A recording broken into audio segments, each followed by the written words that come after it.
There is a systematic scheme to get rid of gas-powered cars by the year 2035. After California, we are now up to 9 states implementing bans on them, and that number is expected to grow.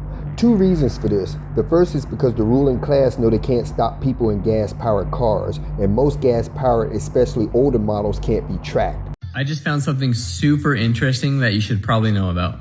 Buried in Biden's infrastructure bill, it is a mandatory backdoor kill switch for your car, meaning they can shut down your car at any moment. And this is supposed to start in 2026. Remember that $1 trillion infrastructure bill that the government passed back in August? I guess it was buried in there somewhere. You can see here they want to implement it by 2026. They said it's to increase safety in vehicles by passively monitoring the performance of a driver or a motor vehicle. Can they actually do that?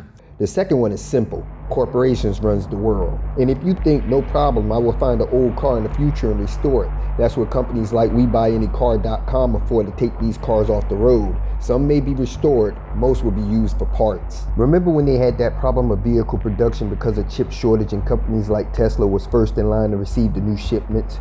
Now we have all these oversupply and undersold electric vehicles that claim these chips.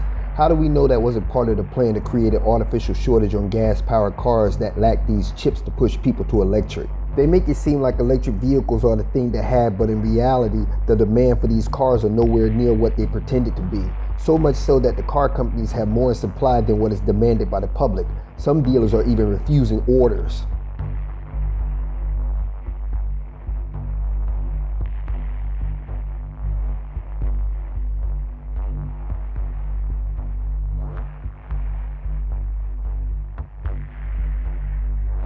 With electric vehicles being more expensive than gas-powered cars, and on top of that higher insurance because of high cost in car repairs on EVs, they pushed the notion that it would pay off in the long run because of less maintenance costs, because you don't have to worry about oil changes or parts replacements such as spark plugs, hoses, fluids, and high gas prices. But does it really?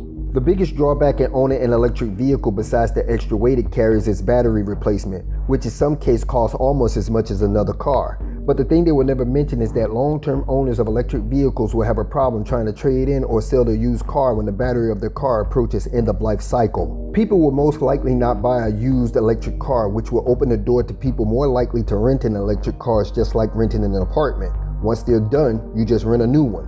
Corporations will love that. Even though electric vehicle car sales are down, it seems that other brand name car companies are also getting in on the electric vehicle wagon, such as BMW, Mercedes, Volvo, Porsche, GMC, Audi, and others. But why? Because the planet is run by corporations, and corporations cooperate with each other. Look where the majority of batteries being produced today are coming from. China. Corporation United States' best friend. Any war that may or may not occur is just a cover and a distraction. If electric vehicles aren't selling as they expected, then why are they still building more battery plants across the country? Because they would be forced upon the human population. These plants require a lot of energy and fuel to make these batteries. So much for climate change. If people would stop believing this climate bullshit and really start paying attention, they would see it's all a scam. A new EV battery plant is being constructed in Kansas right now. Would need 200 to 250 megawatts of power to function, enough to power a small city. Construction of Panasonic's new EV battery production facility near Kansas City could mean another hike in your electric bill. Here's what we're learning. Evergy says that Kansas customers, including those outside of the KC area where the plant is being built, could shoulder the brunt of the cost for infrastructure upgrades for the plant. The increase is meant to cover costs regarding infrastructure upgrades, which includes new substations and transmission lines. Evergy has stated the amount of energy used by Panasonic would be the equivalent of a small city, and that the company will likely be eligible for the same electric rates available to any customer, with the facility already expected to receive about $8 billion in local, state, and federal incentives to construct it. Representative John Carmichael says with the high rates Kansans already pay, another rate increase could push some to a breaking point. We are looking at rapid increases in electric rates, even without the Panasonic plant, based on this new rate application. We are looking at rate increases that are going to be so severe that I believe there will be some Kansans who won't be able to afford electricity. And we need to take this seriously. Sent to us, the Citizens Utility Ratepayer Board says they are watching this issue. They will insist that the amount that Evergy proposes to charge customers will not be excessive.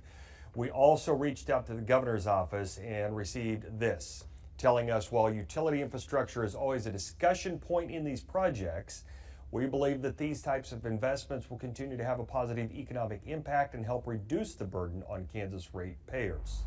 Where would this power come from? If you said a coal-fired power plant, you would be correct. Clean enough for you, more coal burning, more diesel to mine the coal and bring it to a plant near you. While climate activists are concerned about the environmental impact oil has on the planet, mining for these minerals to produce these batteries cause just as much damage, if not more. According to Borum Energy Solutions, one of the concerns with lithium mining is its environmental impact. The process of extracting lithium consumes significant amounts of water and energy, and lithium mining can pollute the air and water with chemicals and heavy metals. In addition, mining lithium can disrupt wildlife habitats and cause soil erosion, leading to long-term ecological damage. Efforts are being made to develop more sustainable mining practices, such as using renewable energy sources and minimizing the use of water and chemicals. In addition to its environmental impact, lithium mining can have social implications. In some cases, mining can displace local communities or harm their health and well-being. Many of the world's lithium reserves are in developing countries, where labor standards and environmental regulations are often weak. This can lead to human rights violations, including forced labor, child labor, and environmental destruction. Yeah, I want to talk about that, child labor. Some companies are too cheap to pay grown adults that they need to maximize profit by using children and paying them pennies. That should be enough to ban EVs right there. The thing about these electric cars is that they could be designed to run without the need of a charging station. It's another form of tax for the privilege of going green. All they have to do is put in an alternator that can either work in series with the battery while in motion, and if that becomes a problem because of overheating issues, it could be designed to swap between parallel sets of batteries. But they won't do that. It would take money out their pockets. What most people don't know is that the motor that are pushing these cars is also a generator, meaning that if the car was designed with a reversing switch, it's possible that pushing the car, that's if it was equipped with a neutral gear at a considerable speed, the motor can recharge the battery, but you would need a long downhill to do it. This is the reason you need a flatbed to tow an electric vehicle, because the reverse charge produced by the moving wheels can overheat the battery and damage it. And if this happened to you, what you'd have to do is call some type of roadside assistance so they can help you take your car to a charging station. But most importantly, it needs to be taken on a flatbed, all right? All four wheels need to be off the ground. Tesla and other EV makers have all pointed out that if you try to tow an EV the same way you tow a gas-powered car, you can damage it. In the future, if we allow them to be successful with their 15-minute city plans, electric cars will become all autonomous and no one will own cars because 1, they will be priced out of range of affordability, 2, you will own nothing and be happy, and 3, these cars will take you anywhere you need to be in your 15-minute zone using the credit system, where they will control your whereabouts and movements.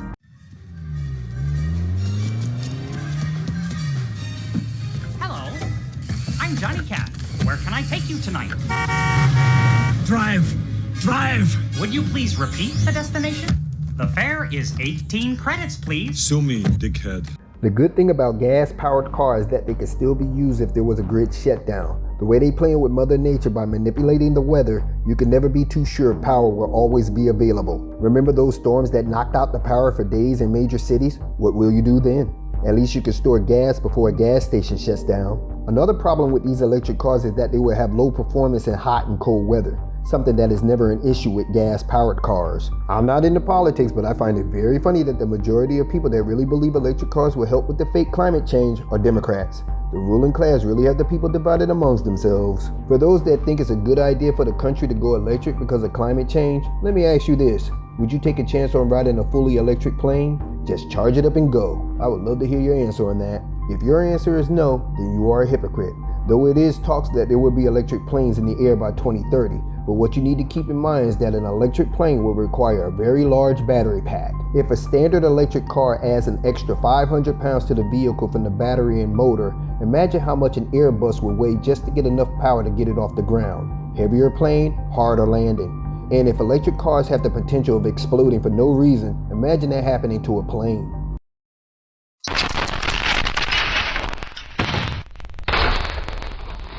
You have to really think, if these people are so concerned about the climate, then we will all be driving cars that runs on water. Zero emission, None of all that extra mining, no gas emission. So why are they not doing that? Because they know suckers will believe anything they say and they will profit off any ignorance they can. Stop buying electric cars. Put them out of business. Thank you for listening to me. Keep hitting that like button. Share it if you need to. Thank you so much for your support. You know who you are. To everybody else, have a great day and I'll talk to you real soon. Peace.